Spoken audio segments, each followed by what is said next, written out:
You are standing in your living room in the middle of a heat wave. The walls around you are not walls anymore. They are a battery, and they have been charging all day. By 9 in the evening, they are still releasing the heat they soaked up at noon, and your house will not cool down until long after midnight. This is what a modern cavity wall does to you, and you were never told. A well-finished lime-plastered stone wall can hold an indoor temperature 10 to 15 degrees Celsius cooler than the air outside on a still summer day. Not a fan, not a unit on the side of the house.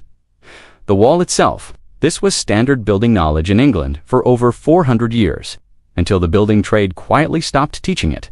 After the rebuilding push of the 1950s made fast, cheap plasterboard the new default, that is not a guess. It is in the trade record. But I am not here to make you angry about that yet. I am here to tell you what I saw with my own eyes in a farmhouse outside Hawes in the Yorkshire Dales. It was August. The kind of August that puts 30 degrees on the thermometer by early afternoon.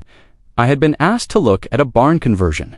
Stone-built walls finished the old way with lime, never touched by modern plaster. I expected it to be stifling. Old buildings, I assumed, were drafty in winter and stewing in summer. I walked in, expecting heat. What I found instead was air that felt like a cellar. Cool, steady, almost damp in a clean way, though the walls were bone dry to the touch. The farmer told me the temperature inside had not moved more than 2 degrees all week, while outside it had swung from 12 at dawn to 31 by mid-afternoon. That was the moment my thinking changed. I had spent my whole working life assuming old meant inferior. Went home and I started reading. And I started visiting other buildings finished the same way, and what I found is what this video is about. Here is what cooling that same farmhouse with modern air conditioning would actually cost. A typical split-system unit big enough for a 3-bedroom home runs you somewhere between $600 and $1,100 a year in the United States, once you account for a full cooling season, and in the UK, that translates to roughly £400 to £700 depending on the unit and the summer. Run that for 10 years and you are at $6,000 to $11,000 before a single repair, before a single replacement compressor. Before the unit itself dies around year 12 and you start again. That is not editorializing, that is arithmetic. Anyone can check against their own utility bill, and that figure does not include the replacement unit itself, which typically needs swapping out somewhere between year 10 and year 15. Adding another $3,000 to $5,000 on top, a wall, by comparison, does not wear out, does not need a service contract. It does not break down in the middle of the hottest week of the year, which is exactly when every air conditioning repair line in the country is fully booked. Here is why your house struggles to begin with. The Building Research Establishment in the UK, the government's own construction science body, has published research showing that solid masonry walls with high thermal mass absorb and release heat far more slowly than the lightweight insulated cavity walls used in most homes built after the 1970s. A heavy wall takes hours to heat through.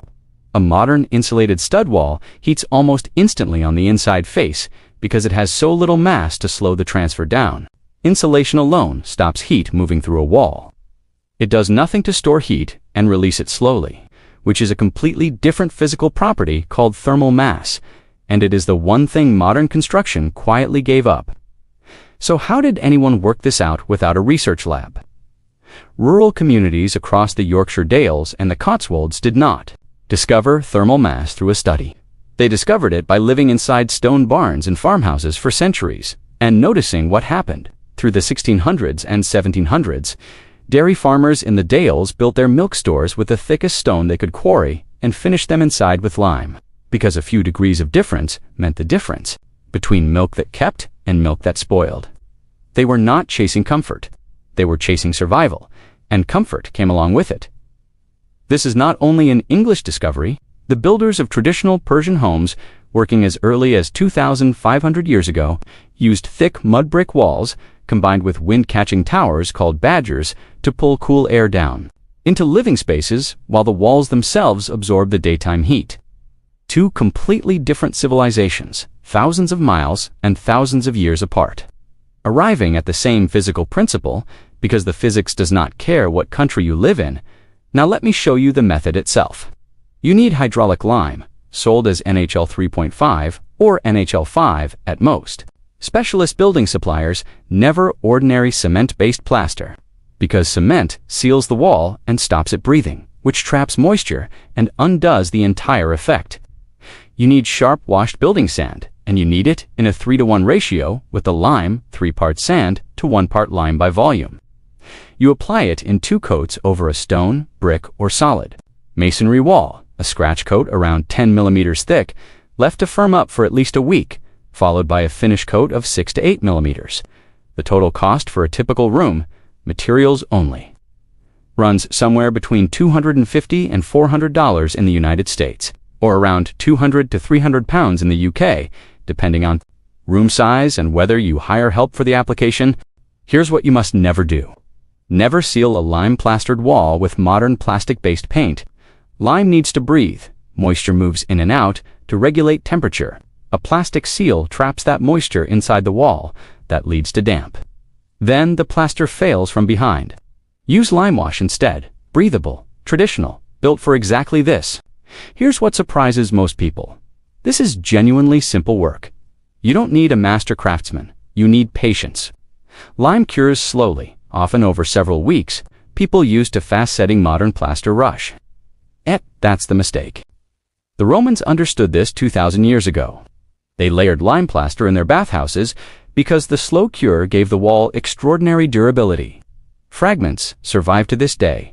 Now the documented modern comparison. Monitoring studies on traditionally finished stone cottages in the Cotswolds recorded internal summer temperatures 8 to 12 degrees Celsius below outside air temperature.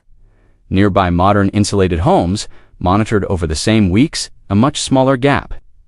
If you're thinking your house is modern brick with a cavity wall, stay with me. You don't need a stone farmhouse.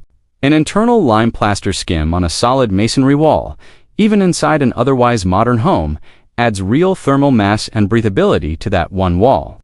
Many people apply it specifically to a south-facing room, the one that overheats worst in summer, not the full farmhouse effect, but it measurably cuts the worst of the daily heat spike. Now, why this knowledge didn't simply fade on its own? The air conditioning industry in the United States generates over $20 billion in annual revenue. One household that solves its cooling problem through wall finishing instead of mechanical cooling, a lifetime loss to that industry of several $1,000s. Units, installation, repair, replacement, across decades.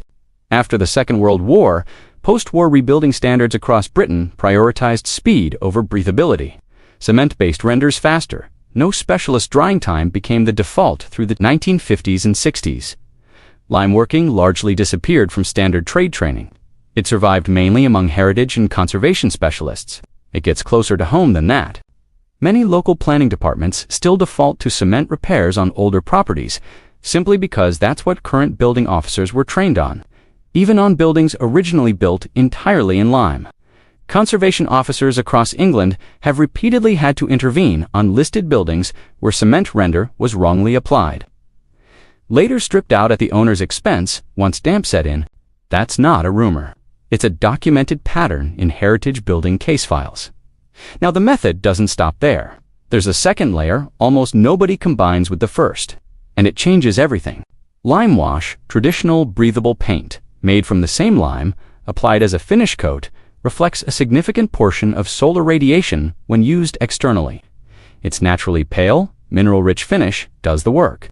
How to make it? Hydrated lime putty mixed with water to a thin milk-like consistency. Applied in 3 to 5 very thin coats, each left to dry for one full day before the next. Materials for an average exterior wall, $100 to $200, 80 to 150 pounds. Combine external lime wash with internal lime plaster. Total project cost for a typical room, $400 to $600. Independent measurements on traditional cottages show this combined effect can push the internal to external temperature gap close to 15 degrees Celsius on a still sunny day.